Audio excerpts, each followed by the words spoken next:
أعوذ بالله من الشيطان الرجيم. بسم الله الرحمن الرحيم. ويعبدون من دون الله ما لا يملك لهم رزقا من السماوات والأرض شيئا ولا يستطيعون. صدق الله العظيم. سبحانك لا علم لنا إلا ما علمتنا إنك أنت العليم الحكيم. وَيَعْبُدُونَ اور یہ عبادت کرتے ہیں من دون اللہ اللہ کو چھوڑ کر ما ایسوں کی لا یملک جو اختیار نہیں رکھتے لهم ان کے لیے رزق دینے کا من السماوات آسمانوں سے والارض اور زمین سے شیئن کچھ بھی ولا یستطیعون اور نہ ہی وہ قدرت رکھتے ہیں۔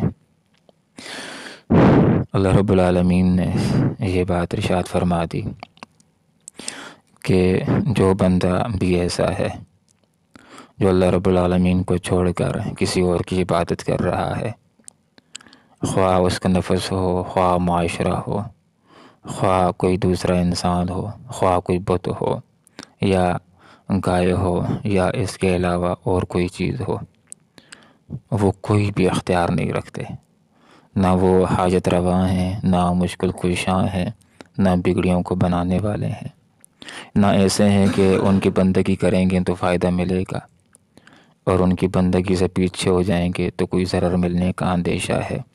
تو فرمایا وَيَعْبُدُونَ مِن دُونِ اللَّهِ، اللہ کو چھوڑ کر جو کسی اور کی بندگی کرتا ہے، وَيَعْبُدُونَ اور یہ عبادت کرتے ہیں مِن دُونِ اللَّهِ اللہ کو چھوڑ کر ما ایسوں کی لا یملک جو اختیار نہیں رکھتے لهم ان کے لیے رزق دینے کا آسمانوں سے اور زمین سے، یعنی اللہ رب العالمین کے علاوہ کوئی بھی ایسی ہستی نہیں ہے کہ جو رزق دینے والا ہو۔ ہر مخلوق کو، انسانوں کو اور دوسری مخلوقات کو رزق دینے والی ذات اگر کوئی ہے تو وہ اللہ رب العالمین کی ذات ہے۔ اللہ ہی آسمانوں سے رزق دیتا ہے، اللہ ہی زمینوں سے رزق دیتا ہے۔ آسمانوں سے رزق دینے سے مراد یہ ہے کہ بر وقت بارشیں برسانے کا کام اللہ رب العالمین کا ہے، اللہ کے علاوہ کسی کی طاقت نہیں ہے کہ وہ بارش برسا سکے۔ تو آسمانوں سے بارش آتی ہے اور پھر زمین اپنے رزق کو اگلتی ہے، تو فرمایا والارض اور زمین سے، تو مراد یہ ہے کہ اللہ کے علاوہ کسی کی طاقت نہیں ہے کہ جس وقت وہ بارش برسانا چاہے تو برسا سکے۔ اسی طرح اللہ رب العالمین کے علاوہ اور کسی کی جرأت اور طاقت نہیں ہے کہ زمین کے اندر سے وہ پودوں کو، بیل بوٹوں کو وہ نکالنا شروع کر دے۔ تو فرمایا یہ اللہ کو چھوڑ کر ایسوں کی بندگی کرتے ہیں لا یملکو کہ جو اختیار نہیں رکھتے لهم ان کے لیے رزق دینے کا من السماوات آسمانوں سے، کوئی بھی اللہ کے علاوہ اور جرأت نہیں کر سکتا بارش برسانے کی جس وقت چاہے، والارض اور زمین سے اللہ کے علاوہ کوئی بھی اختیار نہیں رکھتا کہ زمین سے وہ غلہ بر وقت اگا دے، پیداوار زمین سے بر وقت نکال دے جس وقت چاہے جتنی چاہے، ولا یستطیعون اور نہ ہی وہ قدرت رکھتے ہیں۔ نہ اللہ کے علاوہ کوئی ہستی ایسی ہے کہ جو مستقبل میں ایسی قدرت حاصل کر لے گا کہ اس کو یہ قوت مل جائے گی کہ جس وقت چاہے بارشوں کو برسا سکے اور جس وقت چاہے زمین سے جتنی پیداوار کو نکلوانا وہ نکلوا سکے۔ مستقبل میں بھی ایسی کوئی طاقت نہیں رکھ سکے گا۔ جب بارش کی حاجت ہوتی ہے، ضرورت ہوتی ہے، تو بے اختیار انسانوں کے ہاتھ کسی ذات کی طرف اٹھ جاتے ہیں جو اس بات کا اظہار ہوتے ہیں کہ انسان اس معاملے کے اندر بے بس ہے اور بارشیں برسانے والی انسان کے علاوہ کوئی اور ذات ہے اور وہ ذات بابرکات اللہ رب العالمین کی ذات بابرکات ہے۔ فلا تضربوا بیان نہ کرو للہ اللہ کے لیے الامثال مثالیں۔ مشرکین اس طرح مثالیں بیان کرتے ہیں، کہتے ہیں کہ جس طرح بادشاہ ہوتا ہے اور بندے کو بادشاہ سے ملنا ہو یا بادشاہ کے ساتھ کوئی کام ہو تو آدمی براہ راست بادشاہ سے مل نہیں سکتا، اس کے پہلے مقربین کے ساتھ رابطہ کرنا پڑتا ہے، مزیروں کے ساتھ، اس کے مشیروں کے ساتھ، اس کے وزیروں کے ساتھ، اس کے دربانوں کے ساتھ، پھر ان کے ذریعے سے آدمی بادشاہ تک پہنچتا ہے۔ تو کہتے ہیں کہ اللہ رب العالمین کی ذات تو سب سے اونچی اور اعلیٰ ہے، اس تک بھی پہنچنے کے لیے وسیلوں کی اور ذریعوں کی ضرورت ہے، اور پھر کوئی بتوں کو اللہ تک پہنچنے کا ذریعہ قرار دیتا ہے، کوئی بزرگوں کو اللہ تک پہنچنے کا وسیلہ قرار دیتا ہے، اور کوئی اولیاء کو اللہ رب العالمین تک پہنچنے کا ذریعہ قرار دیتا ہے۔ تو یہاں پر فرما دیا کہ لوگوں اللہ رب العالمین کو اپنے اوپر، انسانوں کے اوپر اور بندوں کے اوپر قیاس نہ کرو۔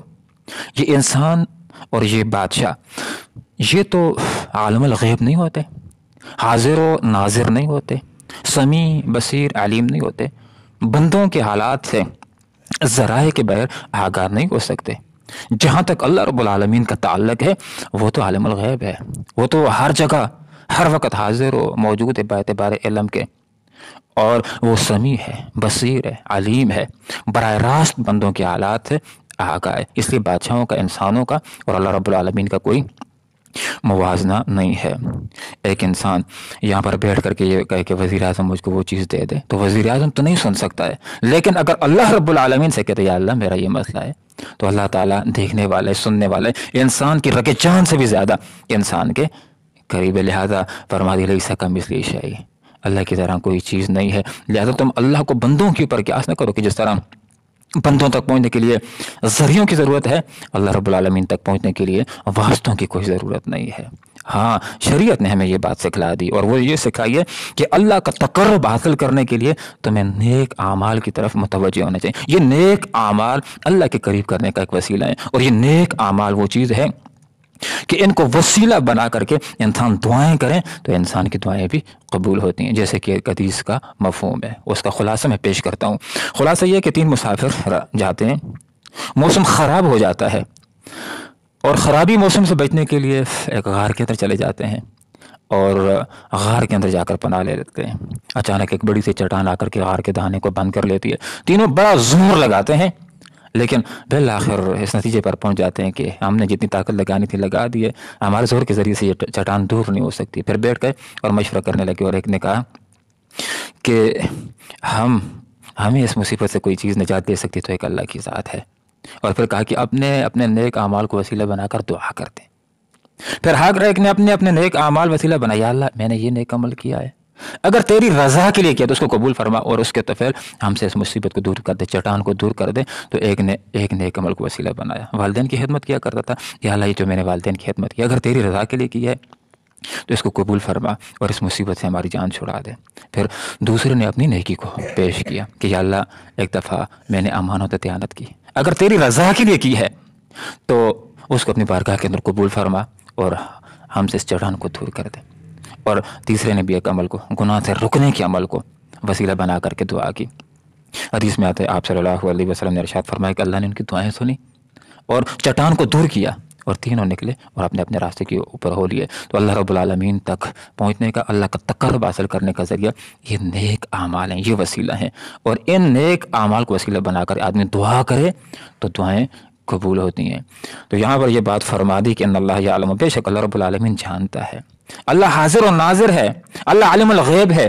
انسان دعا کرے اللہ براہ راست سنتا ہے، دل کے اندر جو خیال گزرتا ہے اس کو بھی اللہ رب العالمین جاننے والا ہے۔ وانتم لا تعلمون، اور تم جانتے نہیں ہو۔ انسان جو چیز جانتا ہے تو وہ ذرائع کے ذریعے سے جانتا ہے، وسائل کے ذریعے سے جانتا ہے۔ اللہ رب العالمین سے دعا کرتے ہیں کہ اللہ تعالیٰ ہمیں قرآن و سنت کو سیکھنے کی اور پھر اخلاص کے ساتھ اس کے پر عمل کرنے کی توفیق عطا فرمائے۔ آمین۔ وآخر دعوانا ان الحمد للہ رب العالمین۔ وَيَعْبُدُونَ، اور یہ عبادت کرتے ہیں من دون اللہ، اللہ کا چھوڑ کر، ما ایسوں کی لا یملک، جو اختیار نہیں رکھتے، لہم ان کے لیے رزقاً، رزق دینے کا، من السماوات، آسمانوں سے، والارض، اور زمین سے، شیئا، کچھ بھی، ولا یستطیعون، اور نہ ہی وہ قدرت رکھتے ہیں۔ فلا تضربوا، پس بیان نہ کرو، للہ، اللہ کے لیے، الامثال، مثالیں، ان اللہ، بے شک اللہ تعالیٰ، یعلم، جانتا ہے، وانتم، اور تم، لا تعلمون، جانتے نہیں ہو۔